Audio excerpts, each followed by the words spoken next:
Hey everyone, here with another edition of On the Beat. I'm Tony Olivero, here with my fellow beat writer Brett LoGiurato. We're going to talk about yesterday's loss for SU to Pittsburgh in the Dome. Had a little bit of time to reflect on it. First thing we want to talk about just with this game is just the missed opportunity, I guess, for SU. They're not going to have another home game till November. This was the game everybody was talking about, homecoming, won their first Big East game. This was a chance to really become kind of a leader of the pack, I guess, heading into West Virginia for this team.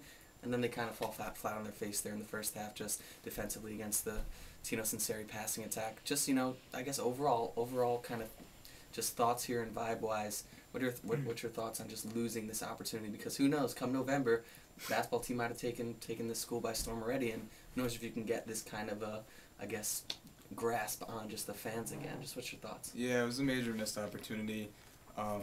It looked promising in the beginning, and then, here we go again, Pitt, first play, the 79-yard touchdown score, but then SU responded with that long drive that, tied the score.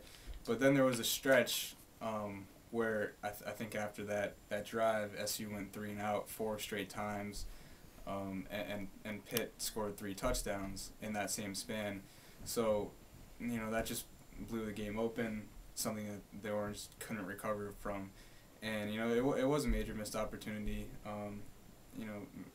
Coach Marone said after the game, as much pretty much, and he said he wanted the moment again, the moment that happened last week, and it didn't happen, and SU got blown out. So I think that's the one thing like we grasped in the press conference. I mean, and we even said it to each other, kind of like that was one of the better press conferences of the year with Coach Marone. I think he realized this was the game where we can get the tide to turn, we can get this campus and community to start following us like 100%.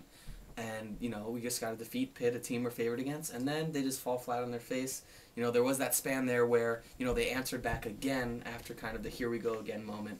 But then it was here we go again. They scored those 21 unanswered points. So I think Marone grasped that, and he's disappointed. But I guess, it just goes back to kind of where this team was before that South Florida win. So we'll see. We'll see if they're still going to be able to get to that bowl. I mean, it's a long way to go. But obviously the main thing there in the first half that kind of hurt the team was that span that you mentioned, just the 4 straight 3-and-outs. And within that, I think it was like 12-minute spans, Pitt had 3 touchdowns. And they really kind of got after it there. What do you think were the main things attributing to that, just that stretch in time where Pitt pretty much was dominant? There's no other way to describe it. I think it's just the recurring themes that have been present in the Syracuse team. You start with the defense, and 1 week they're giving up 230 yards on the ground to Colgate.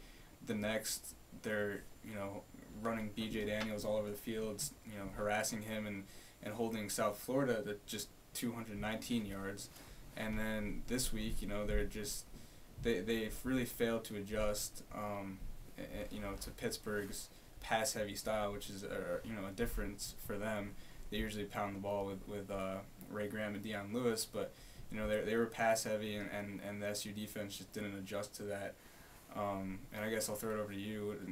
What are some of the things that you saw, especially on the offensive side too, in that stretch? I think it might have been a little mental, I guess, out there, both for the offense and the defense, when you have that 1 3-and-out happen and the second 3-and-out happen, and Pitt's kind of getting all those big plays, because I think that's the thing that mentally kind of gets ingrained in you as a player first, is if they're going to have those big plays kind of open up for them, the bubble screen pass that went for 80 yards, you guys work your way down the field, tie the game up, and then it just kind of keeps on happening. I just think it was a little bit of that, kind of, being a little antsy, and just, all of a sudden it was gone, kind of. So that's kind of the way it just played out for SU. And I think the one thing to point to is Ryan Nassib. There was absolutely no kind of threat downfield. I feel like every time he touched the ball, it was some kind of a short slant pass to Lemon or Chu. Even on some passes, he overthrew these guys, Provo. But other than that, the passes were there. He had a few completions, but it was all short. Nothing past, 7, 12 yards. Nothing deep, challenging them. So props to the Pittsburgh secondary there. And also, Coach Marone kind of said it after the game. He didn't expect the Pitt offense to run to pass the ball as much as they did. So I think it was caught off guard a little bit for all around for this SU team. And then once they were caught off guard, I don't think that they were mature enough and they definitely didn't show it that they could adjust on the fly. Mm-hmm. So who knows the adjustments that were made there, but they definitely were corrected. But the one bright spot we wanted to touch on was the third quarter, where Ryan Nassib obviously had to start passing line, threw 46 passes, a career high. He had, I think it was 25 completions is a career high. He threw the ball a lot, and he played well in the third quarter. SU's offensive-wise stats to Pitt's were completely dominant there in the third quarter. But, again, it just wasn't the big play. So I guess, is that the main thing out of this game that SU needs to improve upon, is needing, I guess, to answer back with a big play like that? What's your thoughts?